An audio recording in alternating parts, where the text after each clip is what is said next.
Round number 8, penultimate round na palaban ng ating kababayang GM-elect IM Bersamina against Grandmaster ng Vietnam na si Duc Hoa.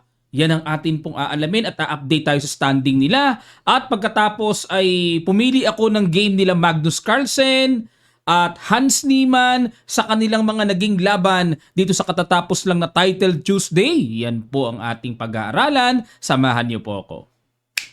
At bago natin i-analyze ang mainit na laban, ay sagutan muna natin yung ating naiwang daily puzzle. Handog sa atin ng Internet Chess Club. Ito po yun, it's black to play. Congratulations sa mga nakakita ng Queen takes F4, sacrifice. Ay kadali naman, Two moves, matchas. Yan, so lagi po nating pagaganahin ang likot ng isipan, curiosity, yung palaging mapagmatsyag at laging bukas ang kaisipan sa pag-analyze maging sa mga sacrifices at sa mga imposibleng gawing tira. Nandun pala ang brilliant move. Okay, at ito po ang ating puzzle for today. Ayan, black to play uli mga kamatsyas. Ano kaya ang brilliant na po pwedeng bitawan dito ng black? Yan po ang sasagutin natin sa mga susunod nating videos. Okay po, maraming salamat. At ngayon naman, pasadahan na natin ang mahigpit na naging laban sa penultimate round.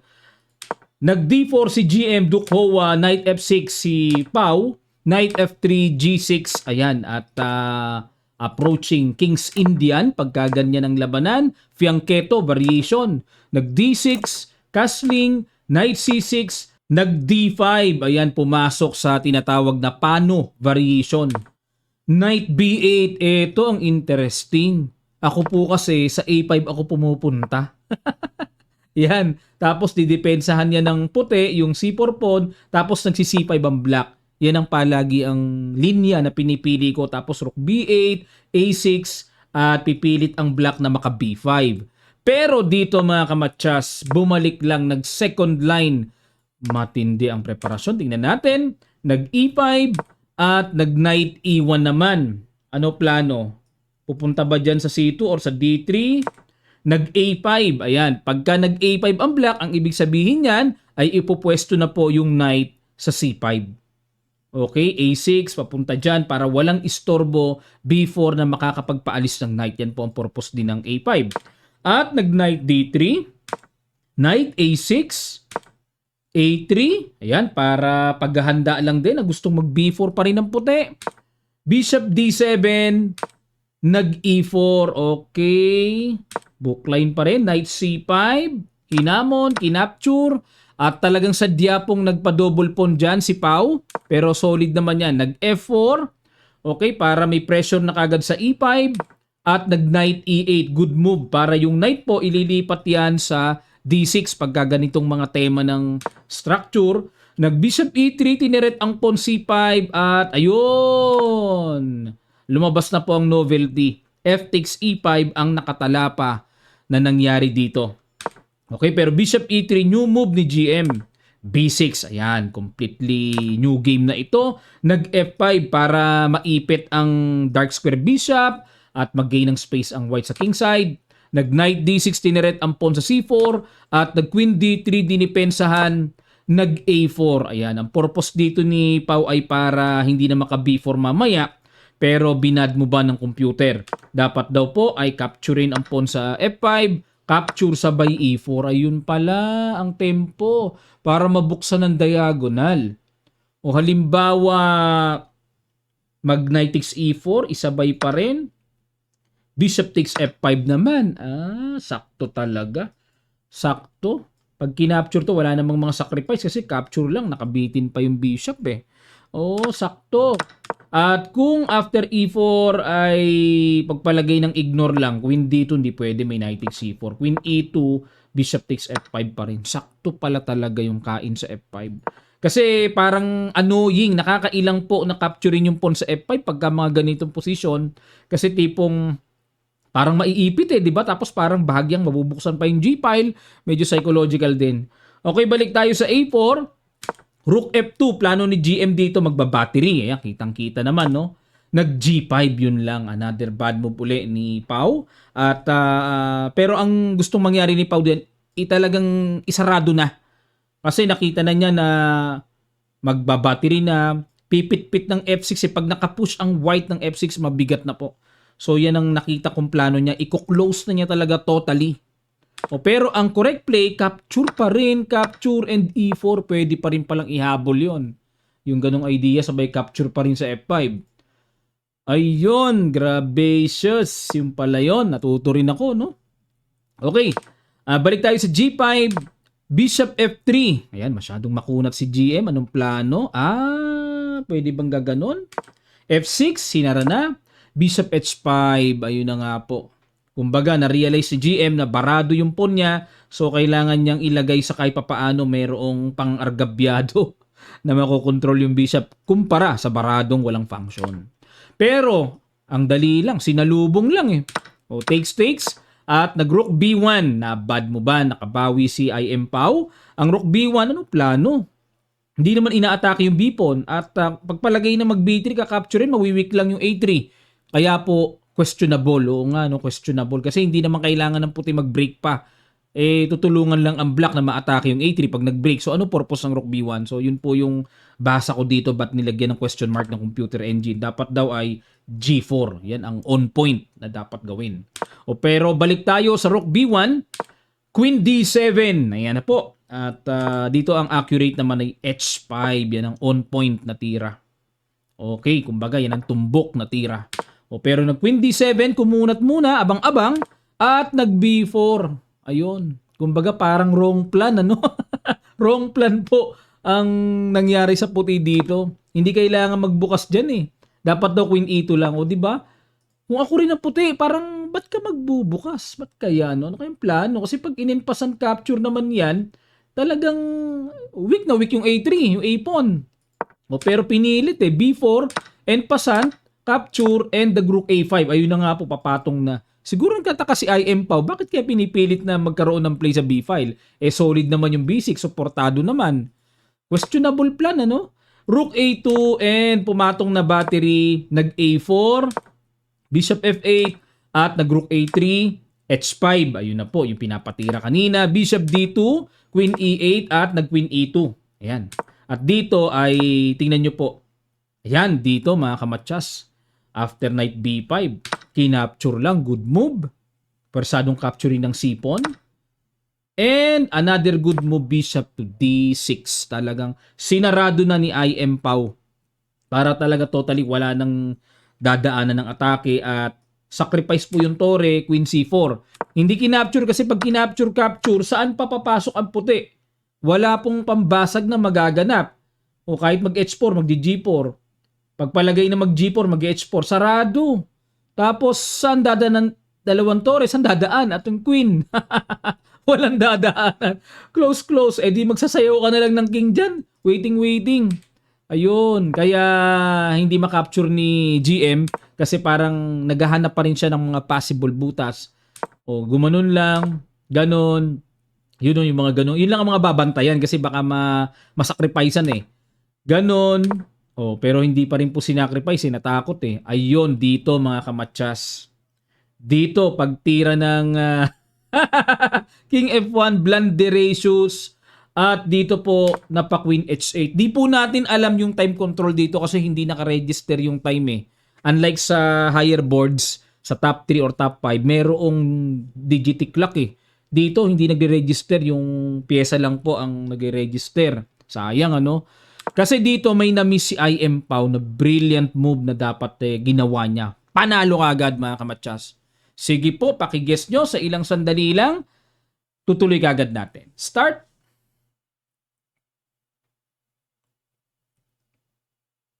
Maraming salamat mga kamatsas. Sayang talaga ito. Nanginayang ako sa rook takes A4. Kasi po pag capture, kakapture kagad doon. Kuha kagad yung tore. Tapos pag Queen C4 kasi harang, kakapturin lang yan eh. Tangay pa rin ang tore and wins. 2 connected pass pawns. Tapos magmamarcha yan, wala na. Ayun, baka hindi kaya naisip dito ni Pau na ang nasa isip niya lang pag kinapture to, capture, capture, may queen c4. Winning ang puti kasi lamang ng isang tore. Baka yan yung nakita niya, pero meron palang singit kagad na pag kinapture, may queen takes b5 pala. Ayun na pala kagad, pag umiwas ang king, tangay ang tore. Pag humarang, capture, tangay yung tore sa ilalim. Ayun. Pero di ko lang alam kung ito'y sakto kaya yung chess notation nila. Sayang yung rook takes a4, no? O balik tayo sa queen h8. Nag queen c4, king d7, king e2, queen a8. Okay, king d3 at dito po ay ayun, no? Ang cute ng ginagawa ni Pao. Akala ko gaganon eh. Ha? Queen G8 blunder? Bakit? Bakit? Bakit blunder? Okay lang naman. Equal lang naman. Hindi naman blunder yan eh. Minsan pikitripan din tayo ng computer eh. Ganon, ganon, ganon. Ganon. Ayan. Yung kinain na. Okay, at yun, Queen A2. Yun lang naman ang mga babantayan eh. Kailangan bantay sarado yan. Ganon, ganon, ganon. Sarado. Saradong sarado. Saradong sarado. Saan ka magbubukas? Sige nga, saan ka magbubukas dyan? Sige, binibilisan ko lang po yung tira. Yan, tuwing bababa Queen D1, kailangan alistuhan yung depensa. Pwede rin naman Queen H8. Yan Wala na kasing pintuan eh. Kahit dalawang tore pa yung puti, walang pintuan eh Mabaliw-baliw din ang puti dito kung ano yung, ayun, nag-push na ng G4. Kasi, papasok sa 50 move rule without pawn move. Walang capture na naganap. 50 moves, tabla. Nag-pawn move. Ayan na. So, back to 0 na uli ang 50 move rule. Ang tanong, paano pipilitin to? Yun nga yung tanong eh. Wala. Grabe. Saradong sarado. At dito po nagtabla na. Talagang totally sarado talaga. What a nice fortress drawish position by IM Pao. Pero may winning si IM Pao, no? Rook takes A4 pala. Sabay Queen takes B5 kagad. Queen H8 kagad yung ginawa doon. Sayang. Okay. At ito po yung resulta nila bago po natin i-analyze yung laro ni Niemann, susunod natin, and Magnus Carlsen sa pangatlong laro, no? Ito po muna yung update sa kanila. Round number 9, kasalukuyan po silang naglalaro ngayon. Umaga, no? Kasi mamayang hapon, awarding na, kaya sinimulan na kagad ng umaga. Ayan, at meron na pong nagkatapos dito.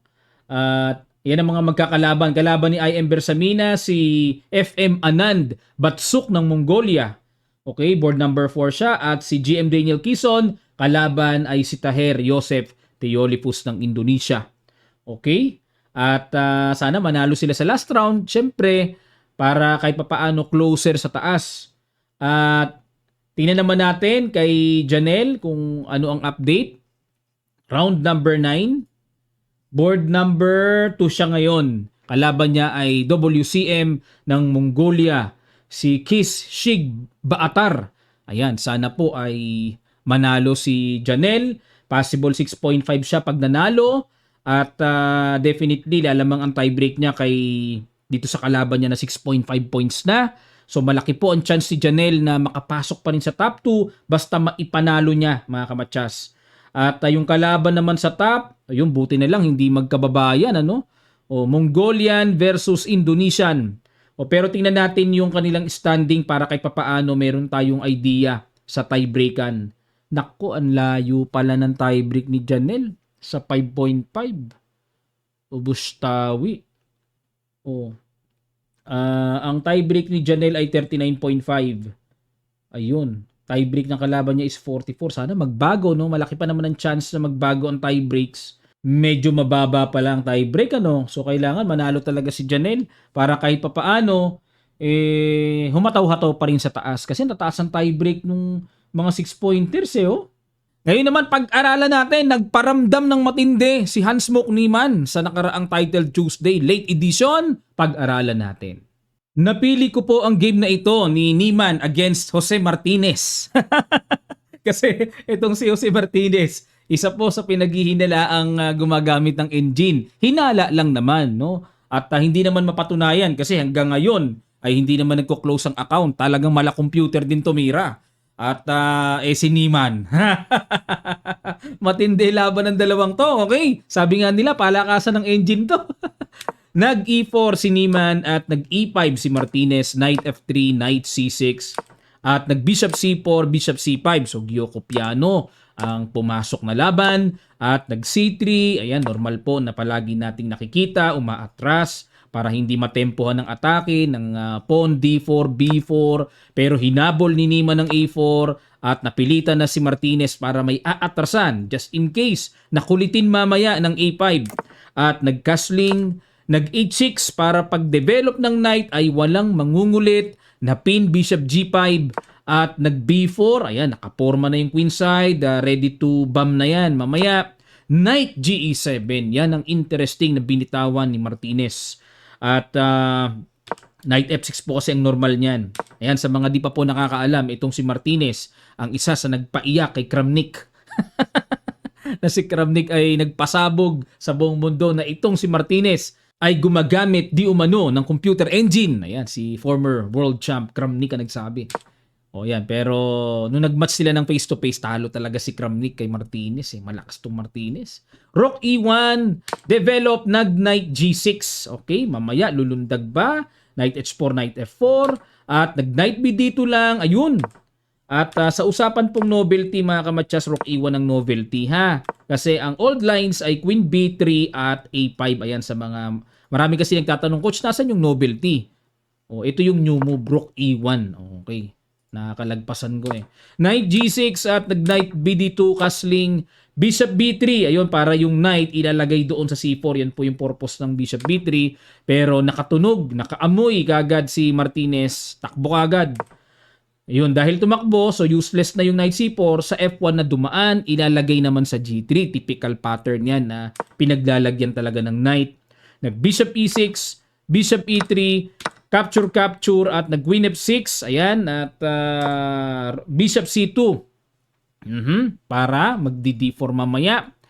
At nag-Knight F4. Ganda ng E7 Knight G6. Parang type ko yung ginagawa ni Martinez dito. May Queen G6, nakakailang. No? May mga paataking ganon. At nag-G3, paalis sa Knight. Nag-Knight G6. Yun lang. Kinulang po ng follow-up. Dapat daw pasok na kagad. Samantalahin ang butas na H3 square. At kapag nag-King G2, Knight E7, dagdagan pa ng isang yokabab at baka magkaroon ng hindi inaasahang sacrifice. Ayun ang mga nakikita kong paparating. Pero bumalik si Martinez. King G2 para makover ang weak kasi baka mabutasan dyan eh. Nag-Rook D8, forma bang magdi-D5 mamaya? Bin-E5 na, inistorbo na kagad ni Niemann pero hindi po natipuhan ng strong engine. Dapat daw ay H4 ang tira. Para mag-H5, paatrasin ang Knight tapos Knight H4 para lulundag sa F5, mga ganon. And to gain space sa king side. Yan po ang dapat pala, no? Balik tayo. Pero bin-E5 kagad dito ni Niemann. Knight A5, ayun. Knight A5. Dapat daw ay capture muna, capture, tapos Knight CE7. Oo, doon talaga tumatakbo yun eh. Pero Knight A5, hindi kaya parang nahiwalay sa tema itong Knight? At nag-H4 na ihabol ni Niemann ang magandang tira, Rook E8 para bigyan ng square na aatrasan ang Knight pagka in H5. Knight H2. Plano dito, mukhang magku-Queen H5, papasok bago aatakihin ng Knight yung Queen sa F6. Yan po yung mga nararamdaman kong mga paparating na plano sa mga ganitong ginagawa. Nag-D4 na si Niemann para buuhin ng matibay na sentro. Nag-C6, basag, at nag-Queen F3 lang. Okay, forma at mukhang lulundag ng Knight. Knight C4 exchange pero sa F5 pumunta. Yan ang malakas talaga. May pressure, atake. At nag-Queen F8, Knight G4. Ayun. Para sa akin po, maganda tong Knight G4, no? Para sa akin, timplado. Gawa ng may mga pressure di ba? Baka mamaya mag-sacrifice, mga ganon. Pero ang tamang tira pala ay D5. Yan pala. At kapag capture, matutulungan ang light square bishop na maki-join ng lubos sa pag-atake later on sa king side, di ba? Mas mainam 'yan.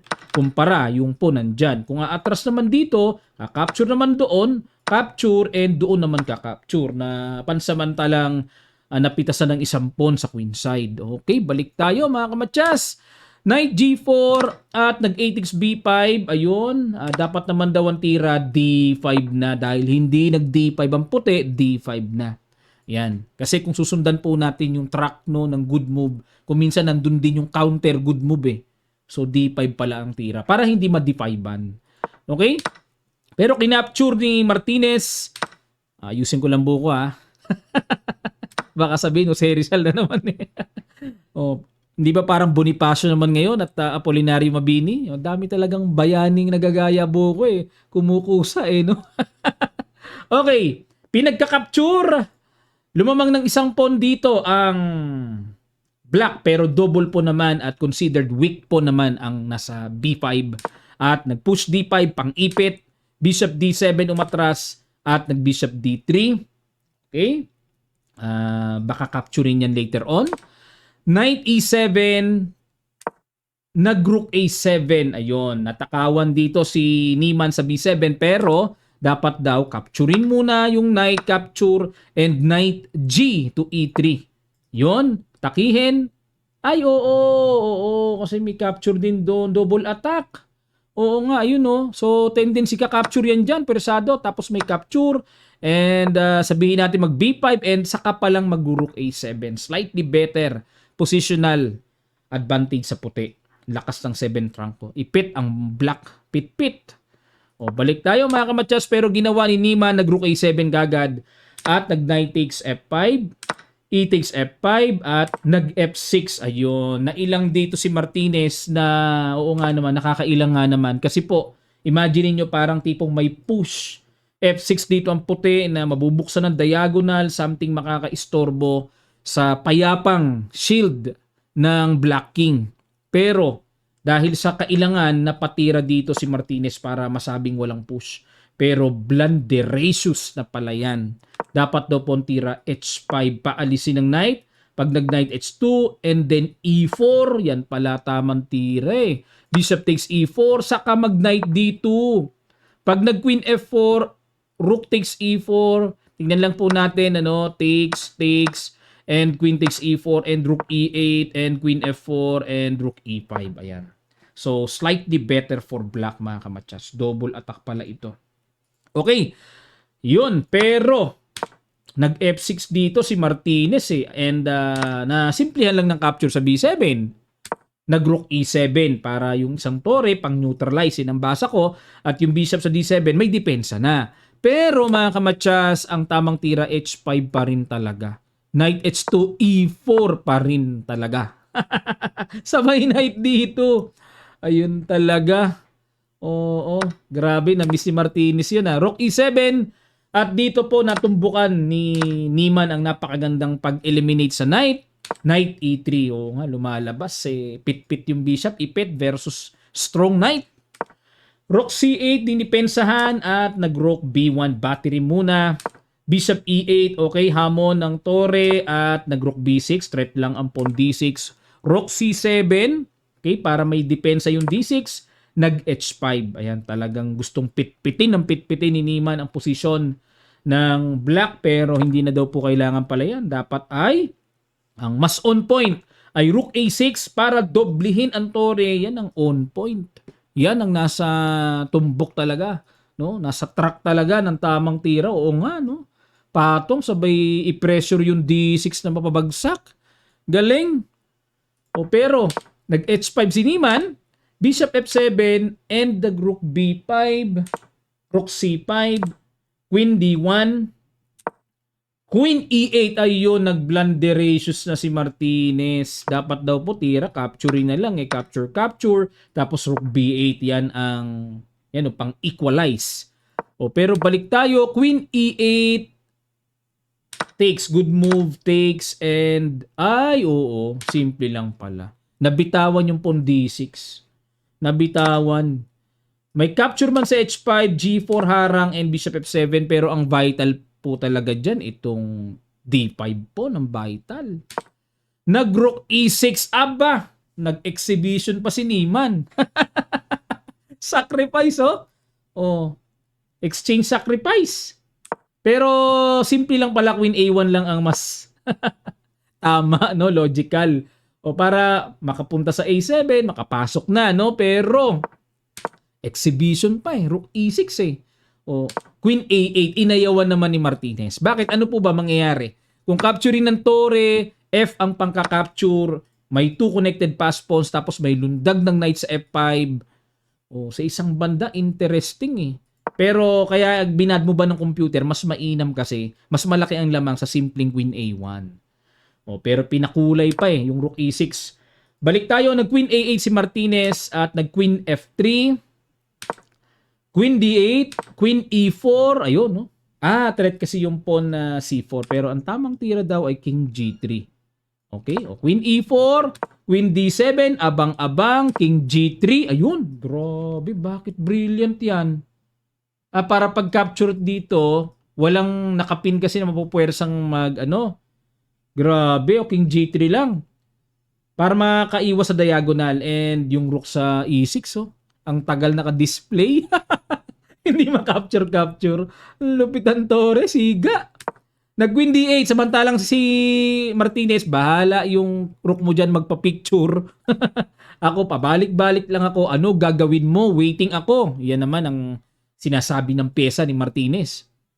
Queen to B1. Okay, saan pupunta? Gaganon. Pero bad move. Dapat daw po Queen H1. Naku po, pambihira yung Queen H1 na yan. Ano plano? Lalim ng Queen H1, no? Pero Queen B1, ayun dito mga kamatsas, naka-rook takes D5 si Martinez. Genius. Siya ngayon ang sinakripisan ng quality down. Baliktad.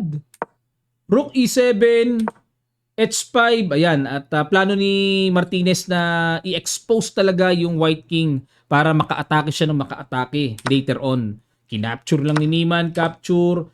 King H4 ay talaga nga naman nag-blunder-blunderatious na si Niemann. Bumigay ang engine. Yan yung mga nababasa ko sa comment eh. Bumigay ang engine. Pero ang tamang tira daw ay Queen B8 check. At kapag nag King H7, Queen B7, ayun. Queen to Queen and may threat sa G7. Tapos mauobliga na ditong makipag-exchange. Ayun pala eh, lamang pa rin ng puti. Basta makuha yung C4, pero pag di makuha yan, mabigat. Gapang pa to. Okay. Balik tayo, pero nag-King H4. Tinabihan ang bishop. Tineret. Nag-Queen F3. Alam nyo, unang tingin yan din ang nakikita ko. Kasi unang-una, depensa na may threatening matches pa sa G4. Pero meron pala ditong brilliant. Oo nga. Sige, pag-guess ko sa inyo mga kamatsas para matraining tayo. Ano kaya dito yung na-miss dito ni Martinez, oh? Sobrang panalo. Wala nang lugar yung kulay puting sa evaluation bar eh. Sagad na sagad eh. Wala sigurong solution talaga. Walang solution. Sige po mga kamatsas, sa ilang sandali lang, tutuloy kagad natin. Start.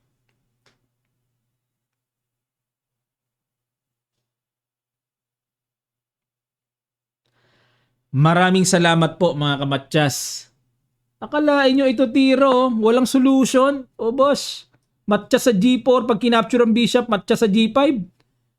Sa G4 at sa G5 ang kailangan solusyonan. Walang solution. Wala. Halimbawa, wala talaga. Check doon, ganun naman. Wala, natalo. Kaya pala blunderatious yung King H4. Maswerte pa si Niemann. Nakalusot. Queen F3 ang ginawa and the Queen G1. Ayun, talagang inagapan na. At balik tayo sa Queen F4 check. Equal King H3.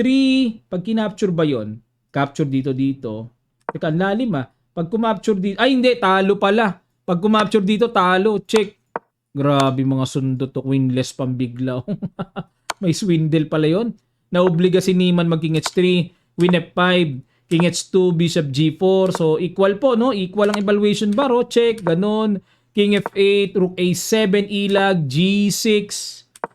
Queen E3 para check doon, King G8, Queen E4, threat yung pawn, at nag-Queen F5. Ayun na po. Blunderacious ladies and gentlemen, mga kamatyas. Oh, dapat daw ang tira para manatiling equal Queen G5.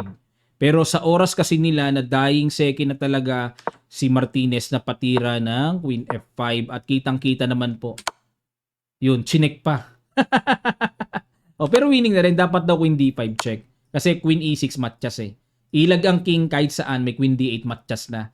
O ito, pinasarap pa ni Niman. O check sa dulo, harang, capture, sabay ganun. O pinasarap pa. Kaya nagkaroon pa ng kahit pa paanong motibasyon dito si Martinez na ituloy pa kasi dying seconds nga. Yun nga lang, pagka Title Tuesday, mayroon kasing 1 second increment eh. O pero mukhang matindi yung galit ni Martinez. O ayaw mag-resign. No? Matiin mo ko. O di ba oh? O di ba parang ito po ano na to. Ito yung sinasabi nilang wala ng respeto. Pag sa ganyang level parang kawalang respeto. Di nag-resign eh. Nagpamate eh. Yan po ay isa sa simbolo ng parang wala kang respeto. Talagang totally talo na eh. Ayaw mo pa mag-resign. Lalo na kung ang level napakataas ng level. Bago po natin isunod yung kay Magnus, ito po yung standing ng late edition at congratulations kay Niman, no? Gracious. Tingnan nyo po, 9.5 out of 11 champion. At dalawang tabla lang kay Jules Mozart and kay Matchas Blue Boom. Lahat at tatlong tabla pala, Sam Sebian. Ayun, lahat panalo na. Nandito ba si Magnus Carlsen? Sumali ba sa late edition? Parang wala po. Sumali lang siya sa early edition at yun ang i-analyze natin. Yung naging laro niya, pumili po tayo ng best game doon. Pag-aralan natin. White dito si Magnus. Ang kalaban niya ay si Matchas Blue Boom. Oh, kamatchas yata to kaya matchas eh. D4, D5, C4, E6, Knight C3 at Queen's Gambit declined na naka-Bishop B4 parang Nimso Indian. Knight F3, Knight F6 at nag-Bishop F4, castling at nag-E3. Pero ito po pala ay pasok sa pamilya ng Ragusin variation ng Queen's Gambit declined. At nag-C5, yan talaga ang Ragusin. Sinusundan yan para mayroong pang-pressure kagad sa sentro. Kinapture lang ni Magnus at nag-Queen A5. Yun lang, no? Medyo mabigat kagad yung mga binibitawan dito ni Blue Boom. At nag-Rook C1. Ayun, grabe. Ni pumaribas itong si Matchas Queen C2. So hindi pwedeng capturein po, no? Nakapin. At nag-Queen A5 bumalik at nag-Bishop D3. Ayun, teka muna po mga kamatsas. Sa usapang novelty ay Queen A5 ang novelty. Ang nasa libro pa ay Knight E4 ang naganap pa dito.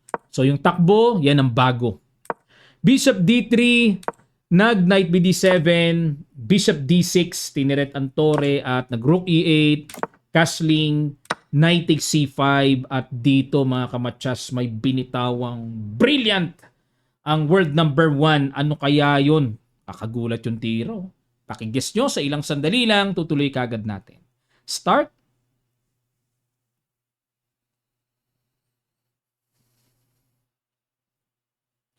Maraming salamat po mga kamatsas. Congrats. Knight takes D5. May ganun na pala. Brilliant.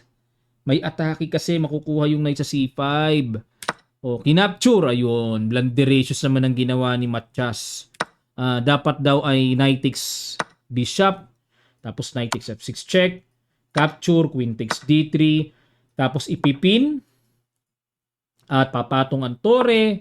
And kakapturin. Capture.